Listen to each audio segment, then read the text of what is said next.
The House passed a massive $1.2 trillion infrastructure bill with 13 Republicans voting with the Democrats spending. The bill now advances to President Biden's desk for final approval. The price tag on the bill, according to Democrats, is $1.2 trillion, but many experts are saying it could actually explode beyond that. The Wall Street Journal cites the Penn-Wharton budget model, which projects the real final cost for the spending bill to be almost $4 trillion over the next 10 years, meaning this bill serves as a Trojan horse for the far-left socialist ideas being spewed by the most extreme elements of the Democratic Party, and there's very little we seemingly can do to stop them.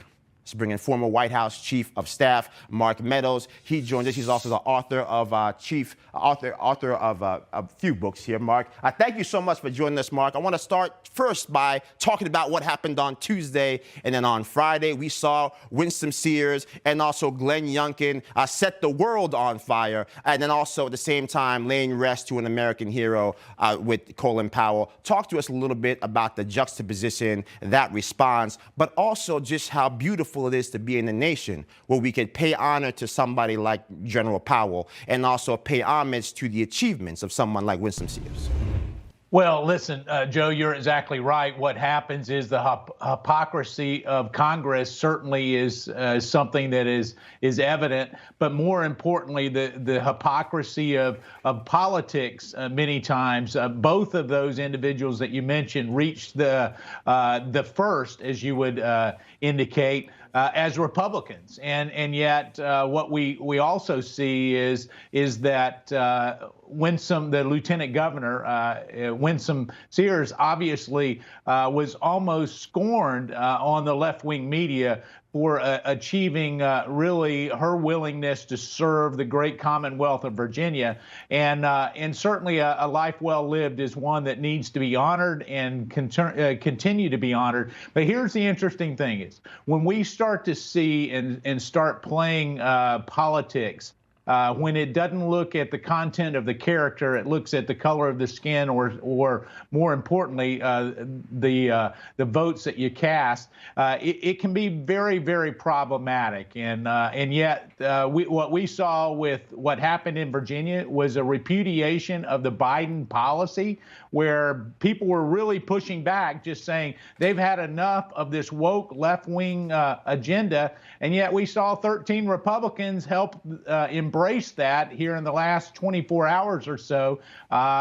And it's not going to sit well on Main Street. Absolutely. To that point, you mentioned that rejection of those far left extreme policies. We have right now this latest bill that went through. You mentioned those 13 Republicans that helped it go through. Obviously, we all know that our infrastructure is in a terrible state of disrepair. But at the same time, when you look at some of these projections, close to $4 trillion by some estimates, $5 trillion by other estimates, and all of that has no bearing on the fact that we've seen gas prices spike. We've got $400 million extra a day being spent by the American taxpayer on fuel, not because of what's happening abroad, but because of decisions being made at 1600 Pennsylvania Avenue. Help us put this all in context, particularly for those seniors living on those fixed incomes that are going to be most directly impacted if this inflation does not get under control.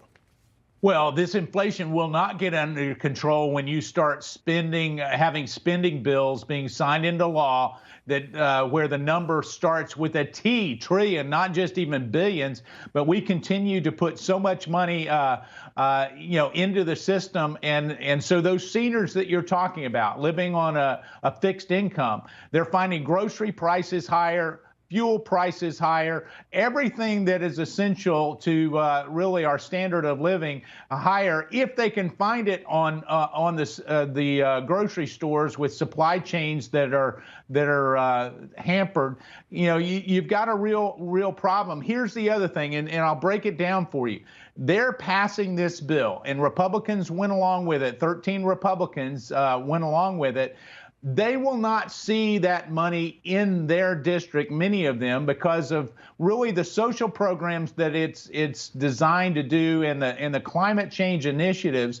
It's not going to be for roads and bridges. I mean, less than 15% of this bill actually was going for roads and bridges. And so when you start seeing trillions of dollars being spent, it's really for leftist policy that 13 Republicans embraced, and shame on them for doing it.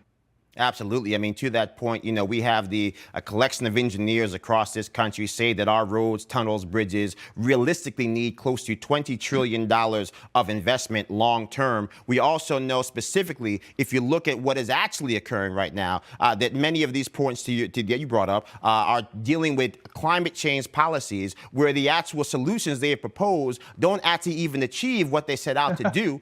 We've got, again, if your objective is to reduce carbon, we know that nuclear does that. We know that natural gas does that. On the left, they've said no to both, and we are the ones left in the lurch, potentially looking at energy costs going up 30 to 40% by some estimates this winter alone.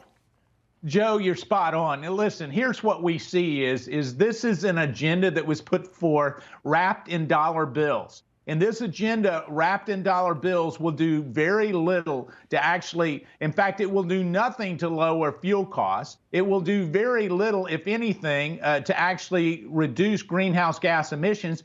Newsflash, we've already lowered greenhouse gas emissions by natural gas, as you point out. So if they were really serious about the climate, let's embrace natural gas and nuclear energy. But that is a no-no for the people on the left. They want subsidies for solar and for wind. And we saw how that worked in Texas this last winter. It didn't bode real well for them when the wind wasn't going and the temperatures got cold. And it's a sad day when you start presenting it as one thing and actually delivering another. And the Democrats and 13 Republicans got it wrong. Absolutely. Mark Meadows, as always, my friend. Good to see you, former chief of staff for President Trump. Look forward to seeing you again, my friend.